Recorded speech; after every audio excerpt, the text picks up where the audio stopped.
eBEFOREi video reviews, here with something that I have really been looking forward to. And this is Transformers Prime, Robots in Disguise, Voyager Class Dreadwing Decepticon. Fantastic looking figure in the package. Can't stress enough. This is a big toy, Voyager size, looks to be about Megatron size. The detailing here, again, I'm looking at the box. Things could change when I open it. In fact, I'm already seeing some maybe paint quality control issues. But outside of that, the figure itself looks just amazing inside this box. Gimmick, yeah, whatever. We're all sick of the gimmicks. Amazing box art. The one thing that I really like about the animation style of Transformers Prime, and you see this on the television show as well, the metal is not shiny and pretty, outside of Knockout maybe. But the metal is not shiny and pretty because these bots go through battles weekly. And so to see all of this detail here is very cool, very neat. And I'm glad that they do that because they could make these guys shiny and pretty. And well, why would they do that? These are warriors. So scuff them up a bit. On the back, you have press and hold to convert blaster cannon into magnetar. What is that? Pulse blaster. Sword included, we've got that, and the hub, and so your favorite bots. Alright, let's read about Dreadwing. Let's see what voice I can use today. Let's back this up a bit. For too long, Dreadwing has lived in the shadow of Starscream. But with the Seeker Commander out of favor, he is more than happy to step into his rightful place at the right hand of Megatron. His power and intelligence have always been dangerous, but with the Decepticon Legion at his command, the very survival of the Autobots is in question. Alright, now, technical data. Strength is an 8, he's very strong. Intelligence is an 8, he's very smart. Speed is an 8, he's very fast. Endurance is a 7. That's pretty good. Rank is a 9. Get out of here, Starscream. You are second in command now of the Decepticons. Courage is a 7, Fire Blast an 8, and Skill is a 5? Really? He seems a bit more skillful than that on the show. Maybe not. Let's get this toy opened up and see if he is as cool as he looks in the box. So this is Dreadwing out of his packaging and transformed so I could show you the transformation. And, you know, this jet gets a lot of grief. I mean, he really does. A lot of people are saying there's a lot of kibble and robot parts, and, you know, most of that is right. But I'll tell you, in your hands, this is nowhere near as bad as I really was expecting it to be.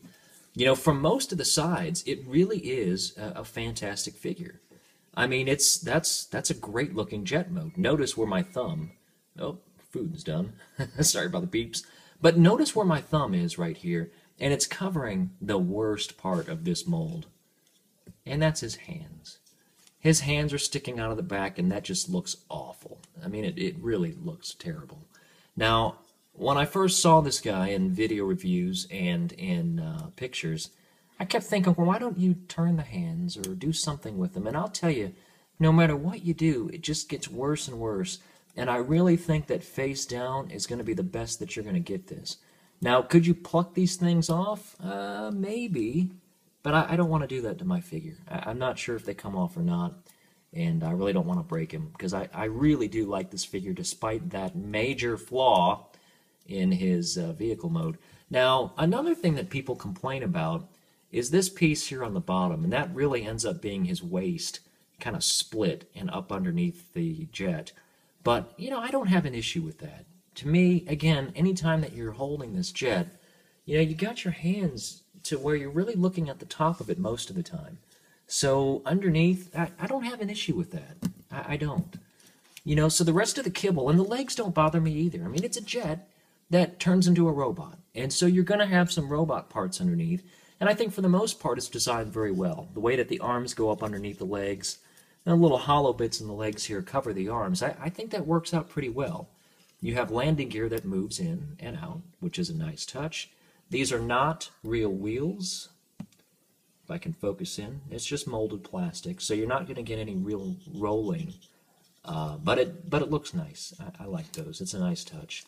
On the jet itself, looking around, the paint applications are really, really nice. You've got the gold Decepticon symbol, almost in the Blue Angel style with the lines here. One on each side looks great. You've got this very gold flecked metallic paint here on the wings, which looks great.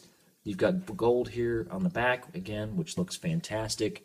You do have very, very soft rubber here, and that's unusual. It's softer than most. Yeah, I don't love that. Luckily, mine is shaped pretty well. There's no real, disfiguration in the mold. But that's something that you should be aware of. There are a couple things of soft bits on him, including his knees, which are soft, and his head, of all things, is soft. But we'll get into that after we transform him. Overall, again, the jet is not his strongest mode, but I really don't mind it. Aside from the hands, which again, when you're playing with these toys, most people I know hold them like this. So you're really covering up the ugly bits back here, and I can deal with it. But other than that, I really think that this figure is a neat-looking jet. You've got the clear, translucent plastic here in the windshield. This does not open, I don't believe. Yeah, it does not open. But the details on the jet are nice. You've got a lot of in-plastic molding here on the wings. At least I thought we did. Yeah, there's some there. I mean, not a ton. You've got the nice little silver painted thruster in the back, which is paint. This is a silver paint here. So all in all, and you also have silver paint up here and on the sides of the cockpit, or the nose here. This is a soft rubbery bit like Starscream's Voyager mode. So again, all in all, not a terrible jet mode. It's okay. One major flaw, but I can get past it. Now, this character's strength is in his robot mode, and I think he stands up as one of the best. So let me walk you through transformation, and then you'll see just how awesome this guy is. Okay, to get Dreadwing transformed, it's kind of a hot mess, but you'll see that it comes together quite nicely to form a really good-looking robot. So really the easiest thing to do is to come around here, and you gotta start untabbing things. Now this guy tabs in really tight, and specifically right here at the waist and right here underneath the legs are all tabbed in real tight. So I would start to fold up the landing gear, just like that. Alright, then you want to just start wiggling. Just wiggle, wiggle. And if you wiggle, wiggle just right, wiggle, wiggle, wiggle, he'll get his waist undone, wiggle, wiggle, wiggle harder. Get the feet unpegged or the legs unpegged, and keep wiggling until this waist comes out, because it is a pain in the rear. Wiggle, wiggle. Alright, so now we've got the waist undone, and you can literally just take this whole thing now and pull it down like that. Alright? At this point, you can take these two little hip pieces and combine them. Just pull them together. And they don't snap or anything, but they hold together pretty well. Then come down to the legs. You want to flip out the feet, just like that. Take these sections here on the back and twist them around, and then you can push them in a bit, just to get them out of the way. Okay? Then you can come underneath the plane and just take the hands and the arms and pull them apart just like that. Now, if you take them around to the front, I mean, you're talking like old school Robotech Gerwalk stuff here. I guess that's pretty neat. If you want to get a walking jet, you've got one. But if you don't, like me, you just want to get this guy transformed, we continue. So next, you want to take these wing pieces, and this gets a little bit difficult. So you're just going to kind of lift them out of the way. Come up here to the front section, and you want to untab these blue pieces, and those tab in really tight, but just kind of get your finger in there and lift it, and it'll come out. And then you want to pull the whole thing, or don't break it, but it's on a little swivel there. One side seems to be quite a bit more difficult than the other. I'm not sure why that is, but this side right here is a big pain. Alright, well, that wasn't so bad. Then we're going to come around to the bottom, and you want to get your thumbs in here again, a lot of separating of things, and you want to get these pieces apart like that. After you do that, you want to take these plastic parts, and you notice that it has a slide in here, and you want to slide it all the way up. So do the same thing on both sides and slide it all the way up. Then you're going to come around to this side, and you're going to take, basically just kind of fold it back and reach in here with your thumb and grab this yellow piece and pull it out. Then you're going to take the nose cone and you're going to pull this down, and as you pull this part down, you want to lay it right up against this piece of yellow plastic right there. Okay? Hopefully that makes sense. But you're going to just push them together until they meet, and I think you'll be in good shape there. Alright, then we're going to come around to this side. So we're going to bring that down. Okay? And you want to just kind of straighten the whole thing up in the air.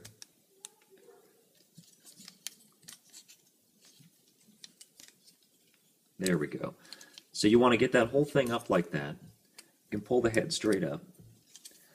Now you've got your slot. And basically you want to push that right inside.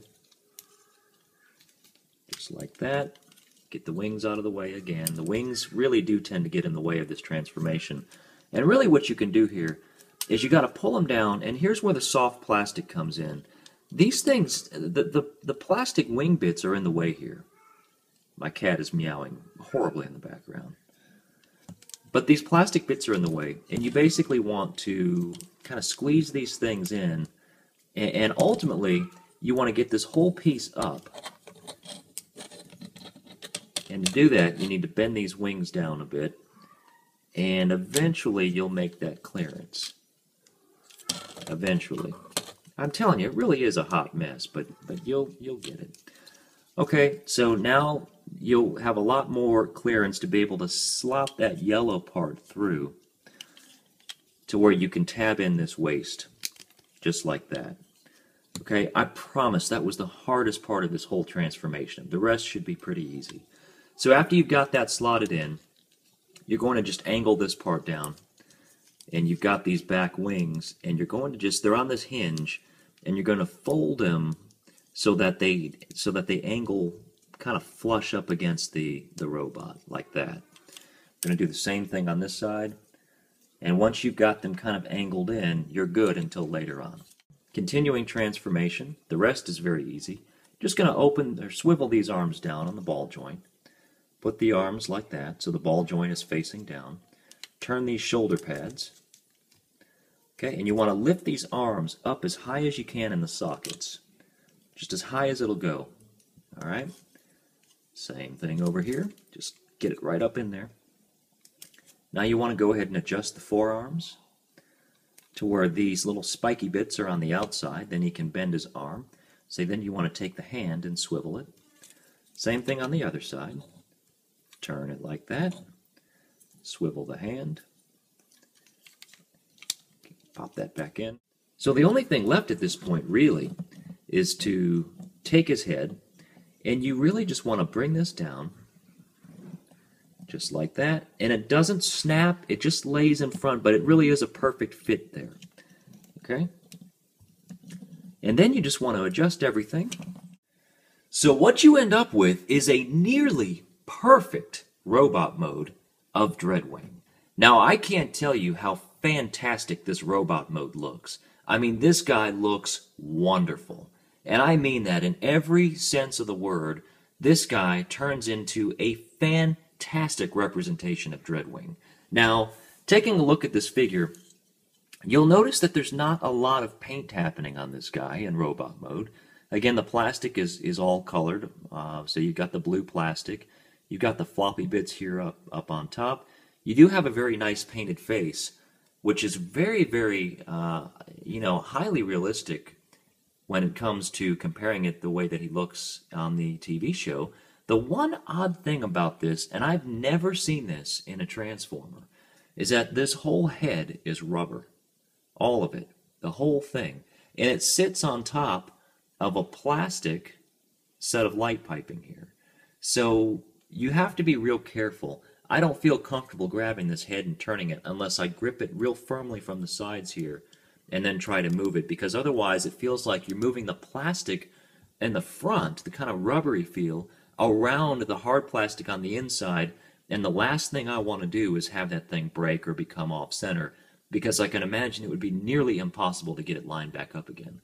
So be careful with the head. But you notice that there's really not much paint anywhere else on this figure. Again, you've got the translucent here, translucent in the arms, which I do think looks great on this guy. The black soft knee pads, the looking around on the side, I think that he fills in quite nicely. Looking on the back, flip that back up. Again, I think everything is nice and compact, and again, I think he's a fantastic representation of the Dreadwing character. Now, he does have his sword, which he can hold in his hand, and I do like the, despite his kind of open hand, I do kind of like the way that looks when you peg a weapon in him. I think that it comes across pretty well, at least from that side it does.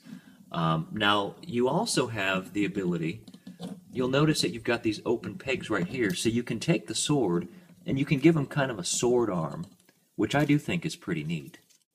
If you want to have your Dreadwing come in and slice somebody on the with the sword on the side of his arm, or you can actually give him some weapon storage. On the back of him, you'll notice that he has this slot right here that you can take his sword and actually peg it right here in the back. So if you peg it in there just right, you can give him that kind of weapon storage that he has on the television show. So that's very, very neat. Now, as far as his Powerizer weapon, I like the idea of this, but if you don't mod it, if you don't glue these pieces together and pull this guy out and give him a fairly show-accurate weapon where you can plug him in underneath, then what's the point? This doesn't really hold into place. So, wasted gimmick. I think they could have made this guy have a really nice kind of undercarriage, machine gun kind of thing that he has on the show, but wasted opportunity, what can you do? One thing I also like about this figure is that you can take his wings. If you want to do something different with the wings, you can kind of put them straight back and give him more of a traditional Seeker type mode, which is kind of neat. I don't hate that. I think that's actually kind of cool. For show accuracy, I probably would put them down like this once he's on the shelf, but I'll leave that up to you. One of the negative bits on this is these panels here in the back. They're really loose, and I guess you could get some glue in there and kind of tighten them up, but that's kind of a drawback in my opinion. So I don't love the way that worked out. But other than that, I really don't have any other complaints on this toy. I think he's a very show-accurate figure. Real quick size comparison here. You can see that he scales very well in this line. He's just a little bit shorter than Megatron, which would be right. Starscream, again, he's bulkier, and maybe just a bit taller when I have Starscream kind of in his hunched-over position. And then, of course, with Viacon and Rumble, I think that the scaling here is absolutely perfect for this figure. Let's look at light piping. He's got some light piping, but it's not great. I think it's okay. The way that the plastic or the rubbery head fits around the light-piped hard plastic, on my figure, the left eye is not quite as bright as the right eye. So that's a bit of a negative, but again, not really a deal breaker here. Articulation on this figure is pretty good.